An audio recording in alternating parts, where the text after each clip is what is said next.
cuál sería la responsabilidad en eso de, por ejemplo, las facultades de Derecho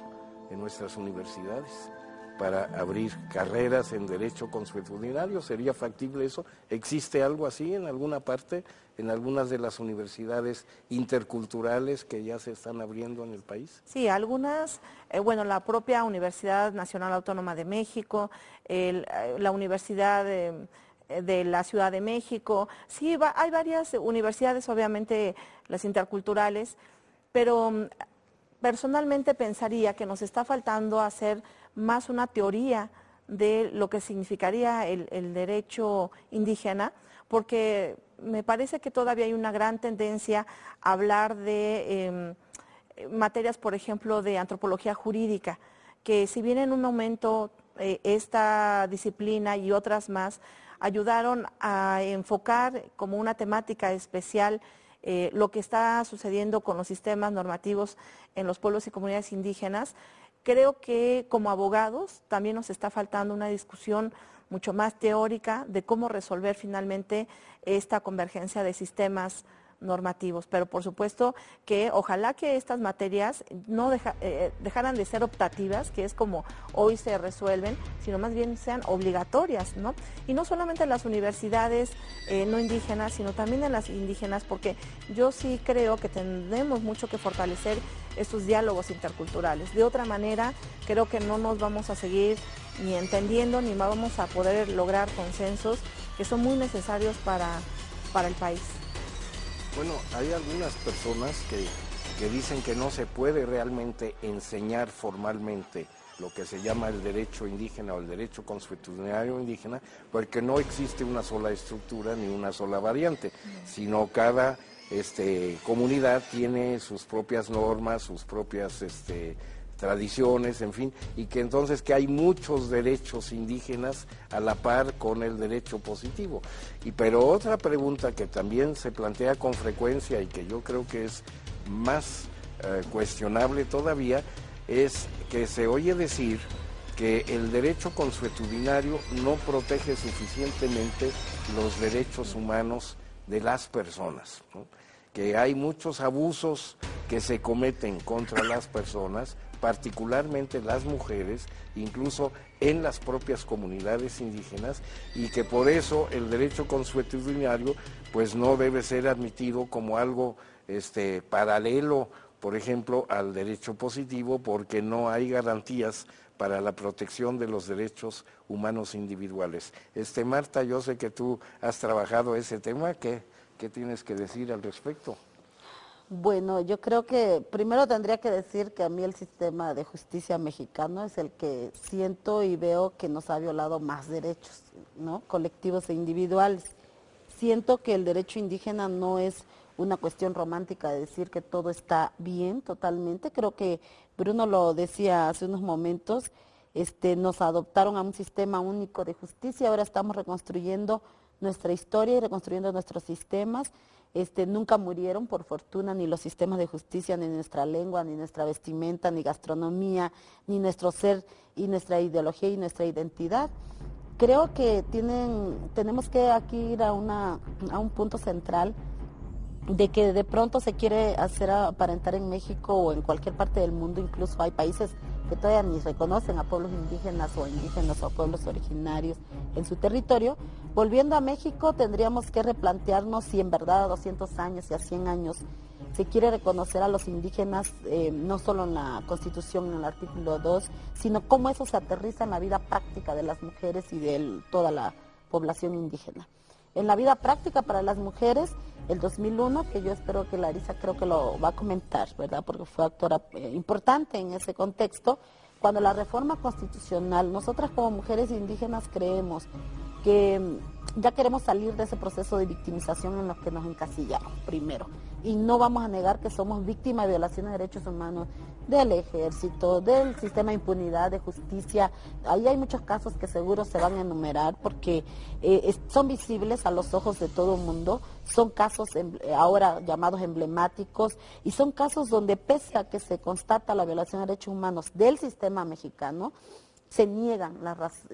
que así sea. El derecho indígena, yo creo que es un derecho indígena que no romantizamos, que ahí estamos dialogando, que estamos trabajando, que se está, las mujeres indígenas estamos replanteando el rol de las mujeres al interior. El acceso a la justicia en el sistema mexicano es una utopía para las mujeres indígenas. No solamente hace falta recursos en este país económicamente hablando, sino hace falta combatir la impunidad para poder accesar, hace falta todo lo que ya se dijo de crear sistemas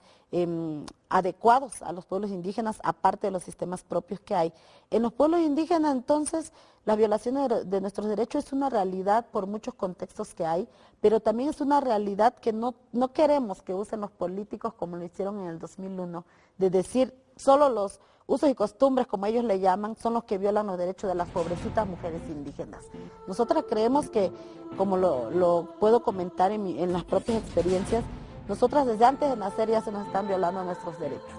Pero yo diría que el sistema de justicia indígena no está compitiendo con el sistema mexicano, está trabajando por ser justamente un acceso accesible para todos, es decir, existe, pero hay que hacerlo accesible a las jóvenes, a las mujeres, a los niños, transformar ese machismo que puede existir todavía y que lo es,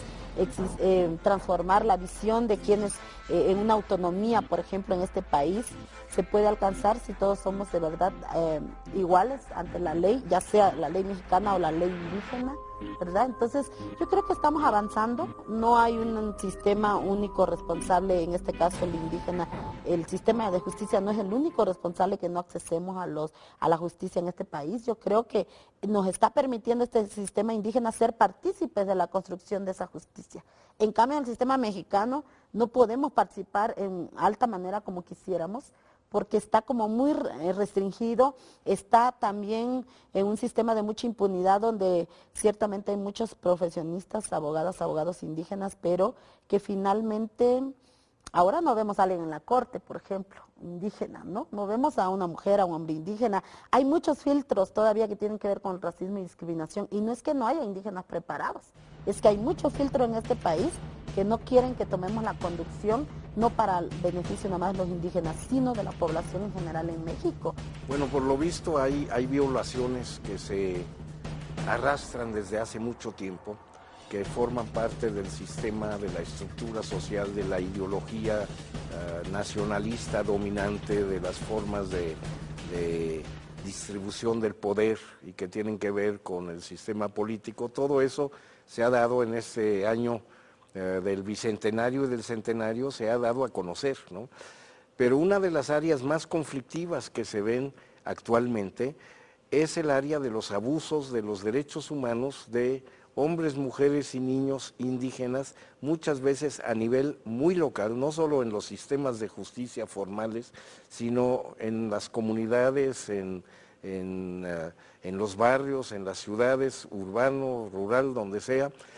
abusos cometidos por representantes del poder, por representantes de las policías, de la policía o a veces del ejército, en zonas, miembros del ejército, en zonas conflictivas, y esto sigue dándose a pesar de que tenemos leyes, a pesar de la reforma constitucional, a pesar de que se habla mucho de derechos humanos, pero que en la práctica no se va cumpliendo como debiera estarse cumpliendo. Y es frente a esa situación que algunas comunidades y algunos pueblos indígenas han, para decirlo de alguna manera, tomado o hecho justicia por su cuenta, en el sentido no